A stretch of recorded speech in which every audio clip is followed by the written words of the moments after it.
हमें तो यही समझ नहीं आता कि आपके इतने सारे भगवान कैसे हैं। हमारे ख्याल से आलू सबसे उम्दा सब्जी है, इससे अच्छा और कुछ भी नहीं। जी हाँ, आलू के कई तरह के लजीज पकवान बनाए जा सकते हैं और इन्हें दोपहर या रात के खाने में भी खा सकते हैं। ये बेशक एक बेहतरीन सब्जी है। इस जहां में ऐसा कोई नहीं जिसे आलू पसंद ना हो। ये हर किसी की पसंदीदा सब्जी है। इसे खाकर कोई नहीं ऊबता। जहाँ पना, मुझे भी यही लगता है। आप ना सही कह रहे हैं। बीरबल, हमेशा की तरह आप फिर चुप हैं। क्या आप हमसे सहमत नहीं हैं? माफी चाहता हूँ जहाँ पना, मुझे भी यही लगता है कि आलू काफी स्वादिष्ट होते हैं। ओह, तो आपको ये लगता है कि आलू काफी स्वादिष्ट होते हैं, मगर ये नहीं लगता कि आलू सभी सब्जियों में बेहतरीन है, क्यों? जहाँ पना, आलू बेशक स्वादिष्ट होते हैं, पर अगर कोई लगातार आलू खाए तो ऊब जाएगा। आप एक बार फिर हमारे खिलाफ जा रहे हैं। आप हमेशा ऐसा क्यों करते हैं? यहाँ सब हमसे सहमत हैं, सिर्फ आपको छोड़कर। हाँ जहाँ पना, हम सब आपसे सहमत हैं। हम सब आपसे सहमत हैं। जहां पना, हम सबकी यही राय है कि जो कुछ आपने कहा वो बिल्कुल दुरुस्त है कि कोई भी आलू खाकर ऊब नहीं सकता। बीरबल हमेशा की तरह खुद को अलग साबित करना चाहते हैं। हाँ बीरबल, कभी कभी हमें ताज्जुब होता है कि आप ऐसा क्यों करते हैं। जहाँ पना, आपकी बात काटने के लिए मैं माफी चाहता हूँ, पर मुझे लगता है कि भगवान की बनाई सभी चीजों में बेशक आलू भी एक नायाब तोहफा है, पर वो सबसे बेहतर नहीं है। दुनिया में और भी कई शानदार और लाजवाब चीजें हैं जो भगवान ने हमारे लिए बनाई हैं। भगवान ने बनाई है? आपका मतलब है कि भगवान ने खुद जमीन पर आकर इन सब चीजों को बनाया है? हो सकता है, पर यदि ऐसा है तो आप ये क्यों नहीं बताते कि आपके किस भगवान ने क्या नायाब चीज बनाई है? हमें तो यही समझ नहीं आता कि आपके इतने सारे भगवान कैसे हैं। मेरे लिए ये कहना मुश्किल है कि हमारे किस भगवान ने आलू बनाया, पर आपके दूसरे सवाल का जवाब ये है कि हमारे हिंदू धर्म में सभी कुदरती तत्वों को भगवान के समान माना जाता है, इसलिए भगवान भी अनेक हैं।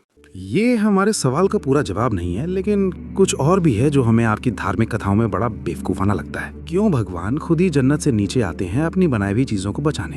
वो किसी और को क्यों नहीं भेजते? आखिरकार वो भगवान हैं। जहाँ पना, अभी मेरे पास आपके सवाल का कोई जवाब नहीं है, पर आप मुझे 1-2 दिन की मोहलत दीजिए, मैं जरूर आपका जवाब दूंगा। बीरबल, हमें नहीं लगता कि आप इस सवाल का कोई माकूल जवाब दे पाएंगे। जिस तरह आप हमें ये नहीं समझा पाए कि आलू सब्जियों का राजा क्यों नहीं है, पर आप कोशिश कर सकते हैं। हमें आपके जवाब का बेसब्री से इंतजार रहेगा।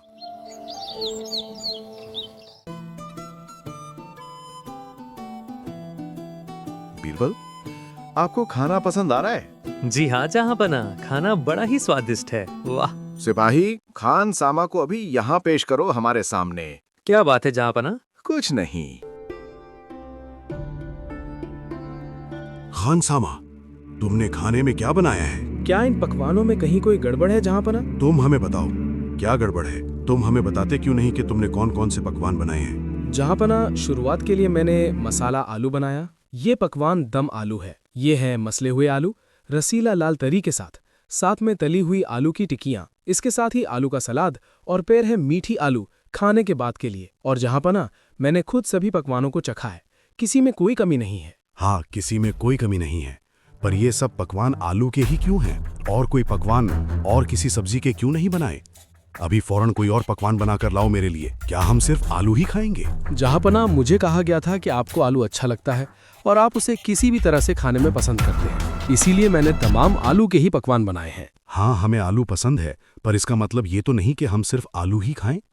हमें इन सभी आलू के पकवानों को देखकर बड़ा अजीब लग रहा है। और किसने कहा तुमसे सिर्फ आलू बनाने के लिए? मैंने कहा जहाँ पना। बीरबल, क्या आपका दिमाग खराब हो गया है?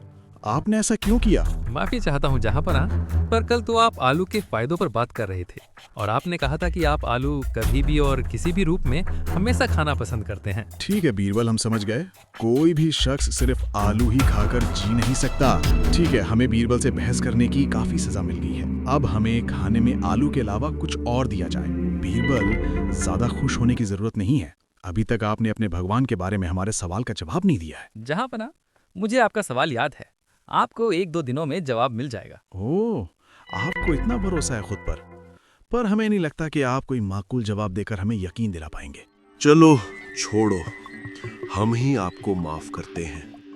क्या बीरबल हिंदू धर्म की इज्जत बचा पाएंगे? क्या बीरबल बादशाह अकबर को उत्तर दे पाएंगे?